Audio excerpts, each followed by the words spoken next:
د ایران ولسمشر له اسلامي امارت سره د سیمې تعامل غواړي. سلامونه ستړي مشئ پام وکړئ د ایران ټي وي یوټیوب چینل څخه تازه او مهم خبر ته.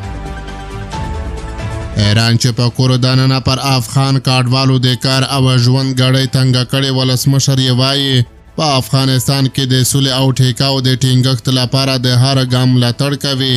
مسعود بزکشیان د هند له لومړي وزیر نریندرا مودي سره په کتنه کې وویل له افغانانو سره باید د سولې او سوکاله ژوند په برخه کې مرسته وشي.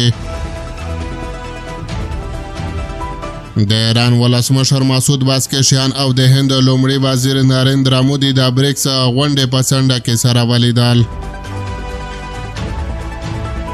د ایران ولسمشر په دغه لیدنه کې په غیر مستقیم ډول د افغانستان اسلامي امارت سره د تعامل غوښتنه وکړه او ویل چې د سیمې راتلونکي د جوړولو په اراده او انګیزه باید له افغانستان سره هم تعامل او خبرې اترې ولرو.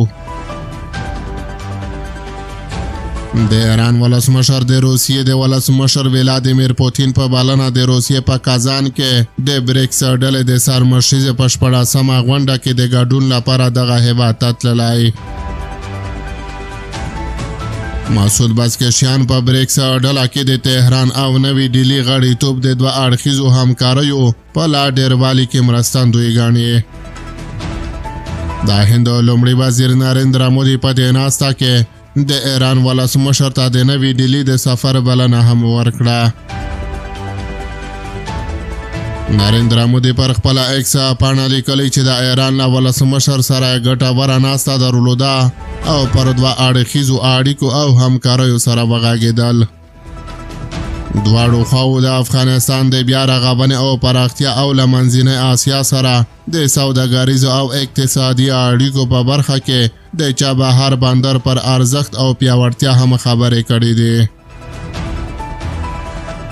د نریندرا مودي رسنیز دفتر اعلان کړی چې د چابهار بندر د تړون لاسلیک کول د دواړو هیوادونو په اړیکو کې د عطف ټکی د دواړو مشرانو یو ځل بیا د افغانستان په بیا رغونه او پراختیا کې د هغه په ارزښت ټینګار وکړ.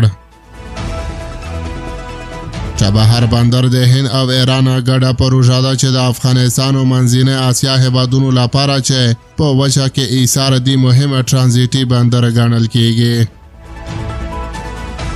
ایرانی چارواکو په دې وروستیو کې اعلان وکړ چې په چابهار بندر کې پر افغان سوداګرو ځمکې نه پلوري او یوازې د ګډو ګټو لپاره ترې ګټه اخیستل کېدای شي.